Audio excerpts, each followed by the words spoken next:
Bismillahirrahmanirrahim. Assalamualaikum warahmatullahi wabarakatuh.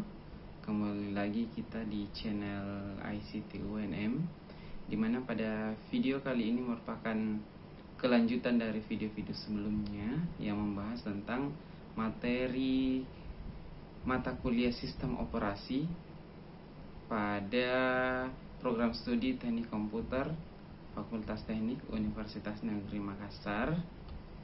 Nah, pada video kali ini kita akan membahas tentang materi deadlock. Oke. Nah, adapun tujuan pembelajaran pada kesempatan kali ini adalah yang pertama, memahami latar belakang terjadinya deadlock pada sistem operasi. Kemudian memahami karakteristik bagaimana deadlock itu bisa terjadi. Dan yang ketiga, memahami metode untuk menangani deadlock yang meliputi pencegahan, menghindari deadlock, mendeteksi deadlock, dan perbaikan dari deadlock itu sendiri. Oke. Nah, terlebih dahulu, apa sih yang dimaksud dengan deadlock? Nah, pada video sebelumnya saya sempat menyinggung tentang apa sih sebenarnya yang dimaksud dengan deadlock pada konsep semapur pada video sebelumnya. Nah, saya jelaskan kembali bahwa deadlock itu bisa terjadi karena sekumpulan proses-proses yang diblok, di mana setiap proses itu membawa sebuah sumber daya dan menunggu untuk mendapatkan sumber daya yang dibawa oleh proses lain. Jadi ada saling menunggu antara proses satu dengan proses yang lain. Nah, ilustrasinya seperti ini. Nah, diandaikan pada sebuah PC atau CPU itu terdapat dua proses, yaitu proses 1 dan proses 2. Dan ada juga sumber daya, yaitu R1 dan R2. Nah, selanjutnya P1 dan P2, proses 1 dan proses 2 itu masing-masing membutuhkan sumber daya R1 dan R2 untuk menyelesaikan proses mereka. Oke. Nah, jika mereka dieksekusi proses ini, maka proses 1 akan memanggil atau menggunakan sumber daya R1. Begitupun proses 2 itu akan menggunakan sumber daya R2. Oke. Nah, kembali ke catatannya bahwa P1 dan P2 itu sebenarnya mereka membutuhkan R1 dan R2 untuk menyelesaikan proses. Nah, jika hanya satu yang bisa digunakan, itu artinya prosesnya tidak akan selesai. Proses 1 dan proses 2 itu tidak akan selesai. Nah, makanya proses 1 itu harus membutuhkan R2, padahal R2 itu sedang digunakan oleh P2. Oke. Nah, begitupun P2. P2 itu membutuhkan sumber daya R1 untuk menyelesaikan prosesnya. Tetapi sebenarnya R1 itu digunakan oleh proses 1. Nah, pada proses ini terjadilah proses menunggu. Jadi P1 akan menunggu R2, sementara P2 akan menunggu R1. Nah, masing-masing proses ini tidak akan melepaskan sumber daya mereka kecuali prosesnya diselesaikan. Nah, makanya saat proses 1 menunggu R2 yang digunakan oleh proses 2, dan sebaliknya P2 menunggu R1 yang digunakan oleh P1, itulah saat terjadinya deadlock. Saat terjadinya deadlock.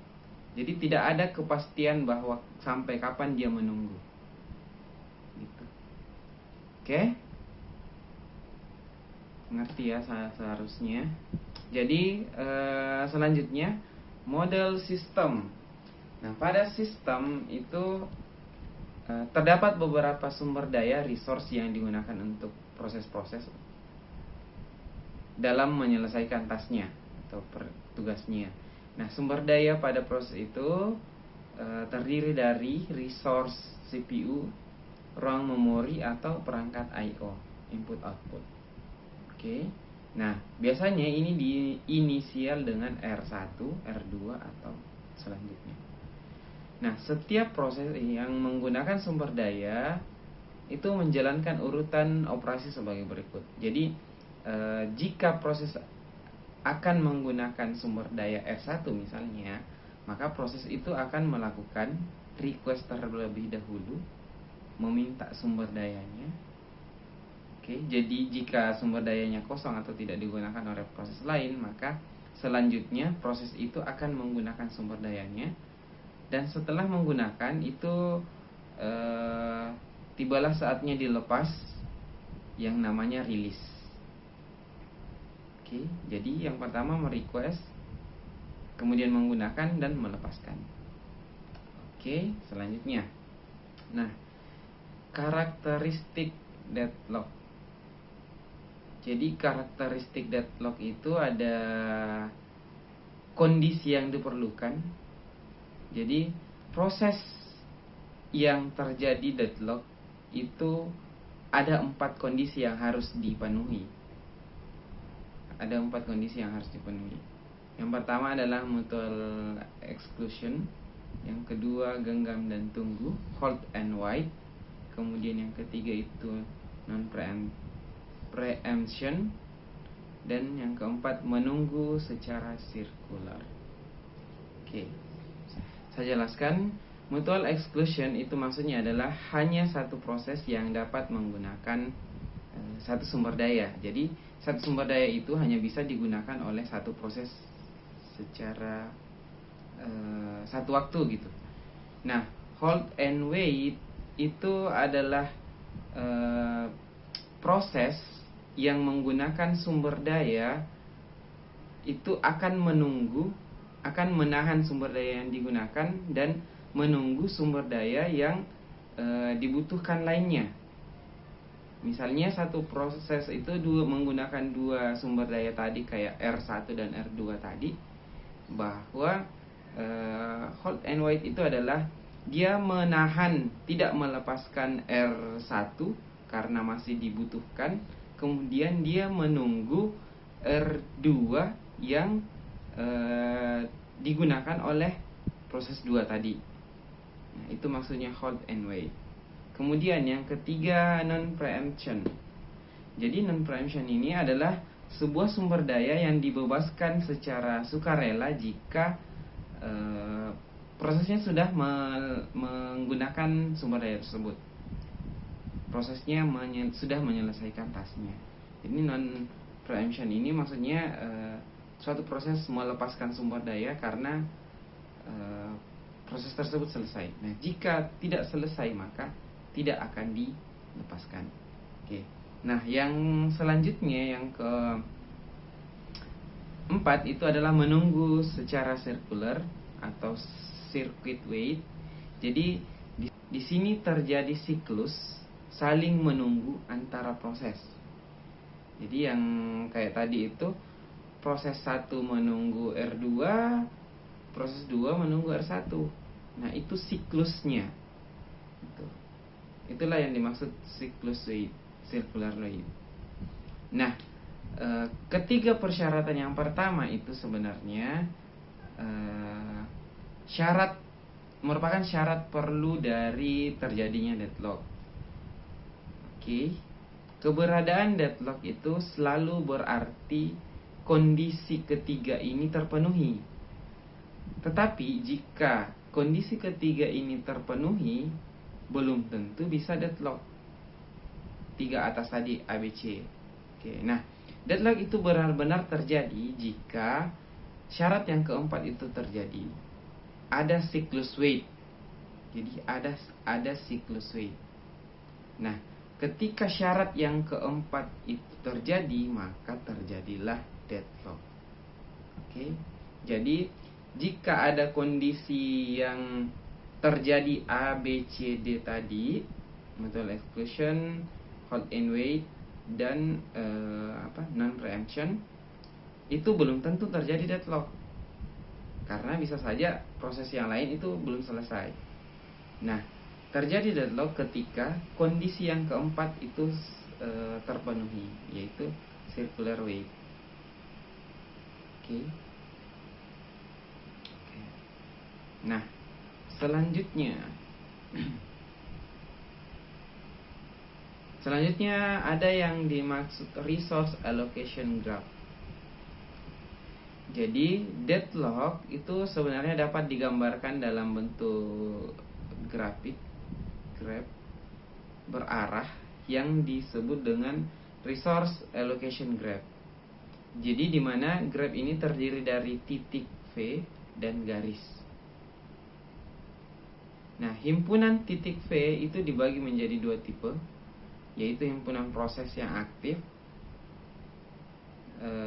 disimbolkan dengan istilah P1, P2 dan seterusnya, dan tipe sumber daya. Jadi sumber daya ini diistilahkan dengan R1, R2 dan seterusnya. Oke, nah selanjutnya seperti ini, notasi-notasi yang digunakan dalam resource allocation graph itu seperti ini. Jadi proses itu digambarkan dalam lingkaran di mana prosesnya ditulis di dalamnya. Kemudian sumber daya atau R itu disimbol dengan kotak gitu. Nah, terkadang ada isi di dalam kotak ini. Nah, keempat ini maksudnya adalah 4 resource di dalamnya. 4 resource yang bisa digunakan di dalamnya sebagai anggota. Nah, terdapat juga seperti ini, PI meminta anggota dari RJ. Contoh gambarnya seperti ini. Jadi proses PI itu disimbolkan tadi dengan lingkaran, kemudian ada arah panahnya ke sumber daya atau RJ. Oke, jadi ini melakukan PI ini melakukan request ke RJ. Nah, selanjutnya arah panahnya terbalik.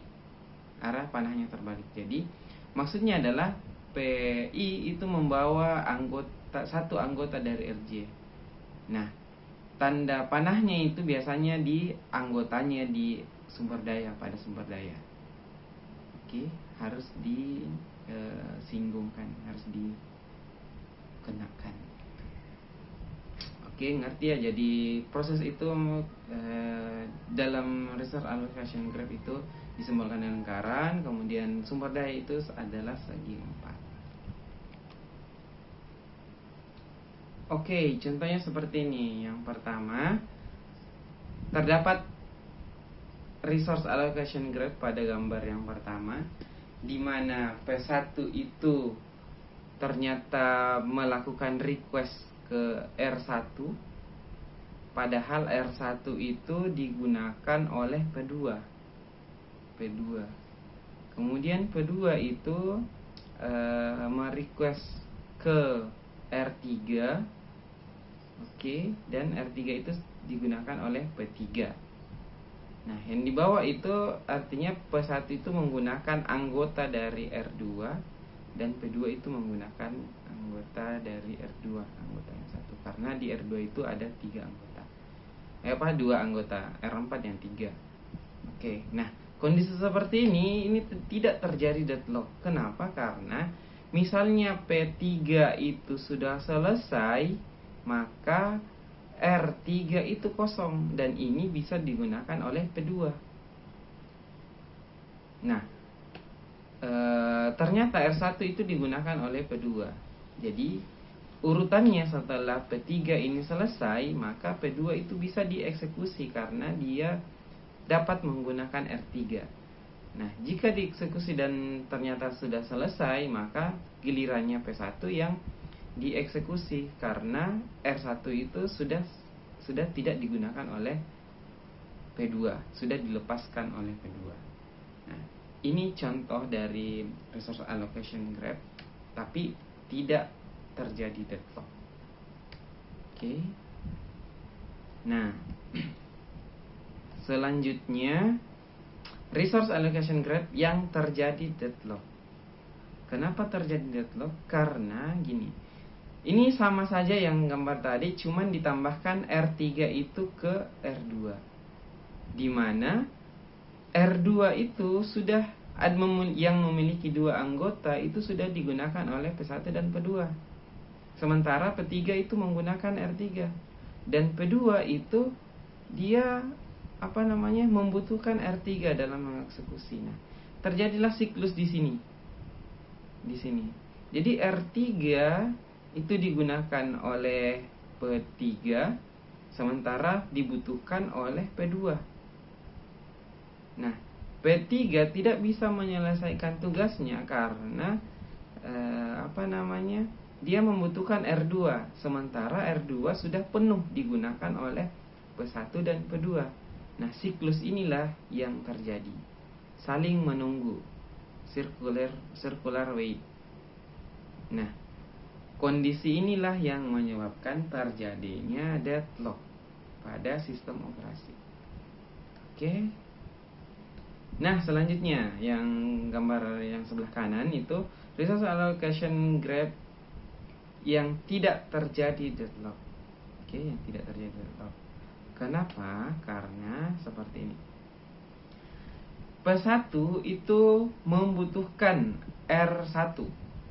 Padahal anggota dari R1 itu digunakan oleh P2 dan P3.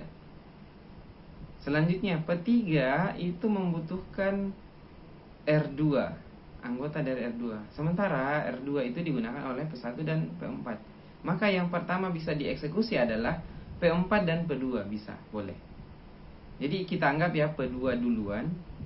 P2 yang dieksekusi, oke. Selanjutnya misalnya dia sudah selesai dieksekusi, maka R1 anggotanya itu boleh kosong. Oke. Nah, kalau misalnya kita ingin selanjutnya itu sebenarnya bisa P1 dieksekusi atau P4 dieksekusi. Nah, misalnya P1 yang dieksekusi atau P4 dieksekusi, itu langsung saja dieksekusi. Jika P4 yang dieksekusi, maka R2 itu setelah dieksekusi P4, R2 itu satu anggotanya kosong dan bisa digunakan oleh P3. Nah, P3 juga bisa dieksekusi, P1 juga bisa dieksekusi. Nah, selanjutnya P1 itu dieksekusi dan selesai, maka kosonglah R2 dua-duanya, dan P3 leluasa menggunakan R2. Nah, setelah selesai maka semua prosesnya selesai. Tidak ada circular wait yang terjadi dan tidak di gambar ini tidak terjadi deadlock. Oke. Nah, selanjutnya itu metode menangani deadlock. Jadi metode penanganan itu yang pertama, kita dapat menggunakan protokol yang dapat menjamin bahwa sistem tidak pernah memasuki status deadlock. Kita gunakan protokol, itu boleh. Kemudian yang kedua adalah mengizinkan sistem memasuki status deadlock, kemudian memperbaikinya. Jadi mengizinkan menggunakan memasuki deadlock kemudian memperbaikinya. Dan yang ketiga adalah mengabaikan permasalahan yang seakan-akan deadlock tidak pernah terjadi pada sistem. Model ini banyak digunakan pada sistem operasi termasuk Unix. Jadi diabaikan saja deadlocknya. Oke, nah yang pertama kita pelajari adalah yang untuk mencegah deadlock. Jadi mencegah deadlock itu deadlock itu terjadi karena empat tadi kondisi yang dapat menyebabkan deadlock. Nah, jika kita ingin mencegah deadlock, maka sebaiknya keempat-empatnya itu dicegah. Oke. Yang pertama adalah mencegah mutual exclusion, di mana mutual exclusion itu adalah sumber daya hanya bisa digunakan oleh satu proses. Nah, jika kita mencegah mutual exclusion, maka kita membuat sumber daya yang dapat digunakan secara bersamaan. Oke. Nah, selanjutnya mencegah hold and wait.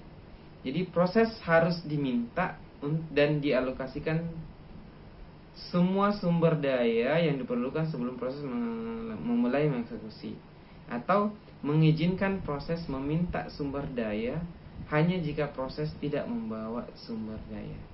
Hold and wait itu adalah kondisi di mana suatu proses menahan sumber daya yang mereka bawa dan menunggu sumber daya yang dibawa oleh orang lain.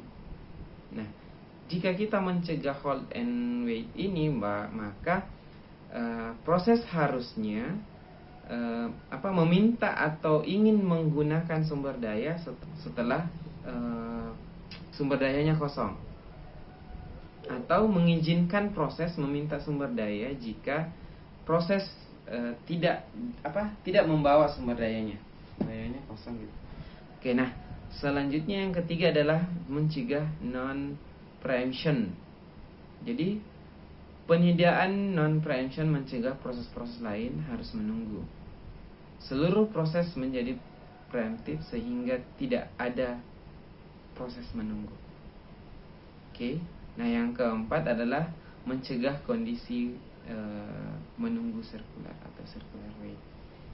Proses pencegahannya itu dapat kita lakukan bahwa misalnya nih ada proses yang saling menunggu gitu, saling menunggu sumber daya yang digunakan oleh orang lain, proses lain. Makanya sebelum melakukan permintaan request itu kita list proses-proses yang membutuhkan sumber dayanya. Oke, jadi misalnya proses P1 yang di awal tadi proses P1 kan membutuhkan R1 dan R2. Dan proses R2 juga pun begitu. Proses P2 juga pun begitu. Nah, yang pertama dikerjakan adalah membiarkan P1 itu menggunakan terlebih dahulu R1 dan R2. Nah, sementara P2 itu diberikan kondisi wait, menunggu. Nah, jika sudah selesai maka R2 itu bisa dimasukkan. Oke, selanjutnya menghindari deadlock. Jadi metode alternatif yang dapat digunakan untuk menghindari deadlock adalah sebenarnya hampir sama dengan yang pencegahan circular wait, di mana kita dapat menggunakan informasi tambahan tentang bagaimana proses melakukan request ke sumber daya. Gitu. Nah, misalnya nih dapat dibaca ya bahwa misalnya P1 itu membutuhkan tape drive dan satu printer, dan sebaliknya juga proses key itu meminta printer terlebih dahulu kemudian tape drive. Oke. Nah, dengan mengetahui urutan permintaan dan pelepasan sumber daya pada setiap proses dapat diputuskan bahwa untuk setiap permintaan apakah proses harus menunggu atau tidak. Jadi misalnya kayak contoh yang di atas ini, bahwa misalnya proses P1 itu dia akan menggunakan tape drive dulu kemudian printer, dan proses Q1 itu dia membutuhkan printer dulu kemudian tape drive. Ini beda dengan contoh yang pertama tadi, bahwa P1 itu membutuhkan R1 dan R2 dibutuhkan sekaligus untuk menyelesaikan. Ini tidak, P1 itu akan menggunakan tape drive dulu kemudian printer, kemudian Q1 itu akan menggunakan printer dulu kemudian tape drive. Nah, informasi ini kita dapat gunakan untuk mengidentifikasi permintaan atau kebutuhan awal dari proses. Nah, jika data tersebut diketahui, maka kita dapat membuatkan algoritma untuk mengatur proses-proses tersebut. Apakah misalnya proses P1 harus nunggu dulu, ataukah misalnya Q1 yang harus nunggu dulu. Oke. Nah, selanjutnya dalam menghindari deadlock itu ada yang namanya state aman atau kondisi aman dan unsafe. Nah, pada gambar ini terjadi perpisahan antara unsafe dan safe, di mana unsafe ini maksudnya adalah kondisi yang bisa jadi deadlock terjadi. Oke. Sebaliknya kondisi safe itu adalah kondisi yang tidak memungkinkan terjadinya deadlock. Oke, jadi ada kondisi safe, atau aman, dan kondisi unsafe atau tidak aman. Oke, nah selanjutnya algoritma yang tadi, algoritma resource allocation graph, dimana pada gambar itu ini maksudnya state tidak aman.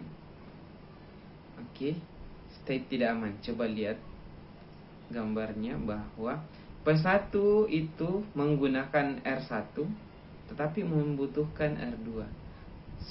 Sebaliknya P2 itu menggunakan R2 tetapi juga membutuhkan R1. Kayak contoh awal tadi.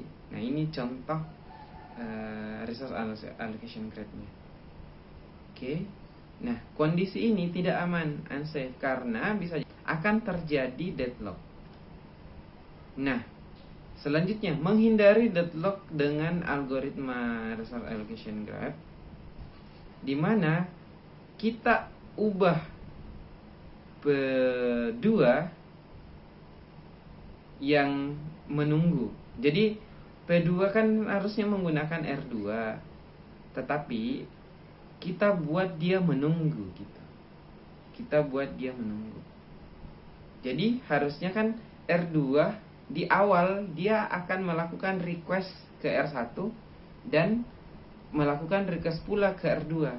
Tetapi kita hold, kita tahan dia menunggu gitu. Kita tahan dia tetap menunggu. Nah, yang kita prioritaskan adalah P1 menggunakan dua-duanya, R1 dan R2. Nah, jika P1 itu selesai, maka selanjutnya giliran P2 yang menggunakan kedua resource ini, sumber daya tersebut. Nah, ini algoritma yang dapat kita lakukan untuk menghindari deadlock. Nah, ada juga algoritma bunker yang dapat digunakan, yaitu sumber data yang digunakan untuk mengimplementasi algoritma bunker akan menentukan state dari sumber daya yang dialokasikan oleh sistem. Oke, seperti itu. Nah, selanjutnya algoritma bunker itu ternyata ada di dalam algoritma ini terdapat beberapa algoritma lagi.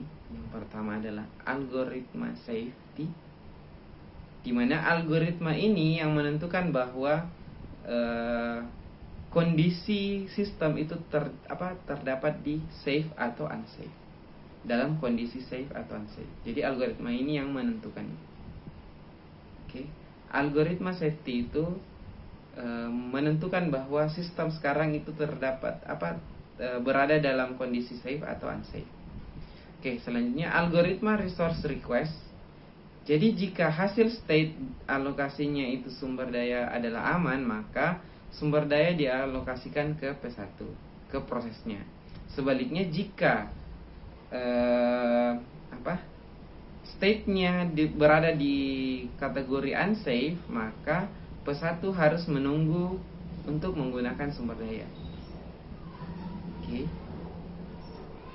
Seperti itu. Jadi algoritma resource request yang akan menentukan bahwa P1 itu menunggu atau menggunakan. Oke. Jadi ada dua ya, saya jelaskan ulang bahwa algoritma safety itu adalah algoritma yang menentukan bahwa kondisi sekarang itu berada di unsafe atau safe. Kemudian resource request itu adalah algoritma yang digunakan untuk memberi keputusan bahwa suatu proses itu menunggu atau bisa menggunakan. Jadi kondisinya itu berasal dari hasil algoritma safety. Oke, nah selanjutnya contoh penggunaan algoritma bunker. Wah, ternyata ini adalah tugas. Jadi peserta didik diharapkan mengerjakan tugasnya dalam bentuk video, di mana saya telah menjelaskan algoritma safety dan algoritma resource request, dan tugas kalian adalah menjelaskan contoh penggunaan dari algoritma bunker dalam bentuk video. Nah, videonya itu terserah kalian mau diunggah ke dalam bentuk ke YouTube dan dilampirkan ke LMS yang gunakan, atau bisa juga melampirkan langsung ke LMS. Oke. Itu tugas pertama dari pertemuan ini. Oke, nah selanjutnya mendeteksi deadlock. Nah, jika sistem tidak menyediakan algoritma untuk mencegah deadlock dan menghindari deadlock, maka bisa saja terjadi deadlock. Oke.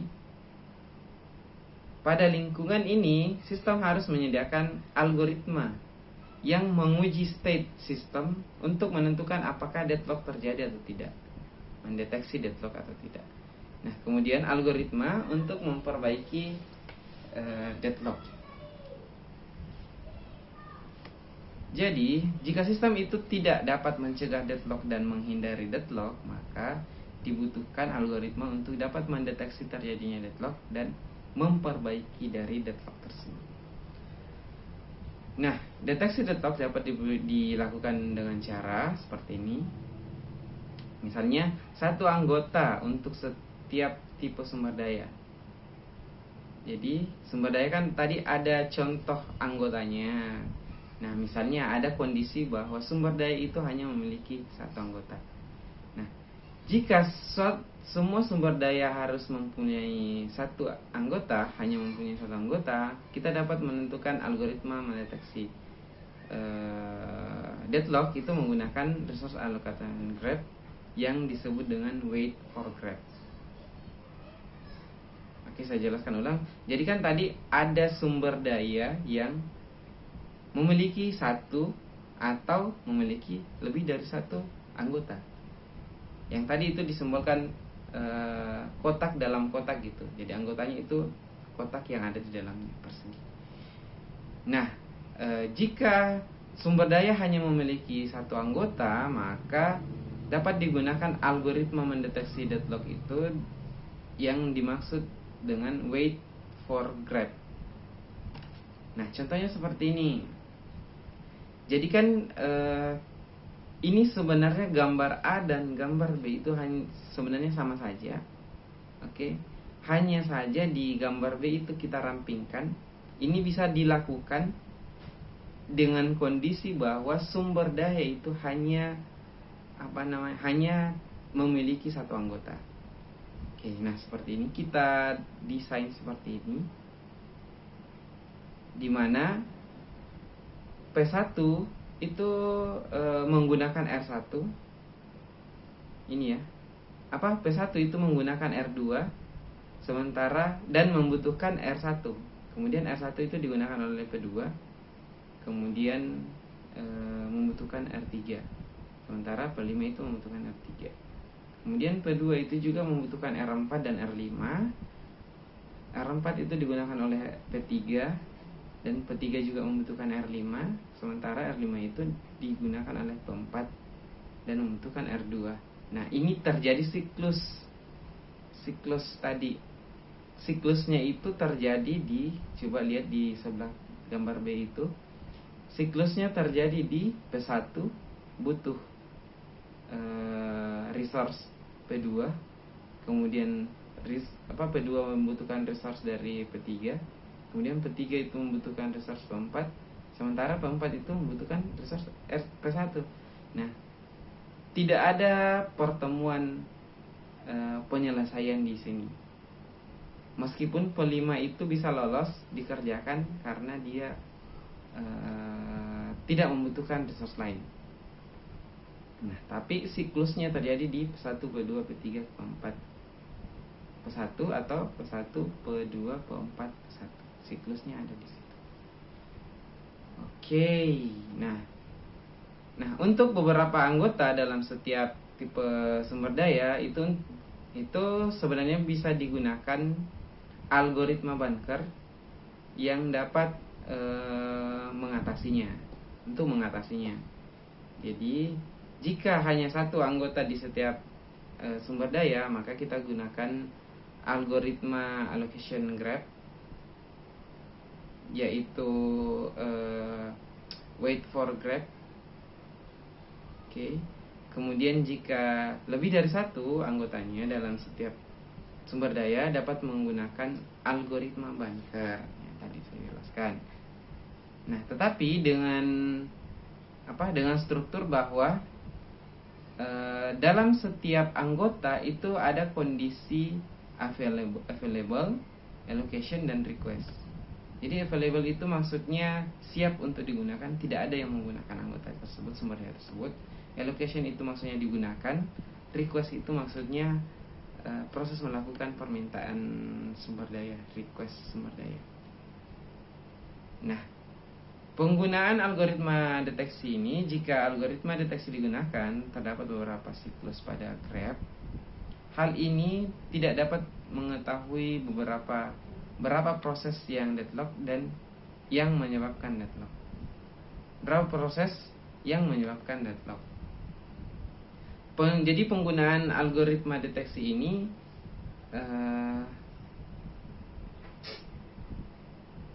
jika terdapat beberapa siklus pada grab, hal ini dapat mengetahui bahwa hal ini diketahui bahwa terjadi deadlock, tetapi tidak dapat mengetahui bahwa berapa proses yang deadlock gitu. Oke. Jadi saya ulangi bahwa penggunaan algoritma deteksi itu dapat mendeteksi terjadinya deadlock, tetapi tidak dapat mengetahui bahwa berapa proses yang deadlock gitu, berapa proses yang saling menunggu. Dia hanya bisa mendeteksi deadlock terjadi, tetapi berapa proses yang deadlock, yang terjadi siklus deadlock itu tidak akan ketahuan. Oke, nah setelah pencegahan pendeteksian deadlock didapatkan, maka selanjutnya adalah perbaikan dari deadlock itu sendiri, di mana perbaikan ini dapat dilakukan dengan terminasi proses. Jadi di terminasi proses itu adalah penghentian atau abort dari semua proses yang deadlock. Jadi proses itu dihentikan. Kemudian penghentian satu proses di setiap waktu sampai siklus deadlock hilang. Itu bisa dilakukan. Jadi dapat dihentikan prosesnya sekaligus semuanya dihentikan, atau dihentikan satu persatu hingga deadlocknya itu selesai atau hilang. Oke, nah yang selanjutnya adalah menunda sumber daya. Jadi untuk menghilangkan deadlock dengan menunggu sumber daya dari proses itu harus ditunda dan diberikan sumber daya tersebut ke proses lain. Oke, yang tadi saya jelaskan pada sebelumnya bahwa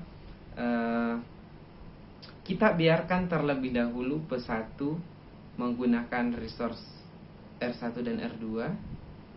Kemudian P2 ini ditunda untuk menggunakan setelah P1 menyelesaikan tasnya. Nah, setelah tasnya selesai, maka R2 dapat menggunakan kedua-duanya. Nah, itu tidak akan terjadi deadlock. Nah, mungkin sampai di sini pertemuan pada video pembelajaran kali ini. Kurang lebihnya mohon dimaafkan. Jika ada pertanyaan, silahkan di komen, atau bisa juga ditanyakan di grup atau di LMS yang digunakan. Saya akhiri dengan ucapan wabillahi taufiq wal hidayah. Wassalamualaikum warahmatullahi wabarakatuh.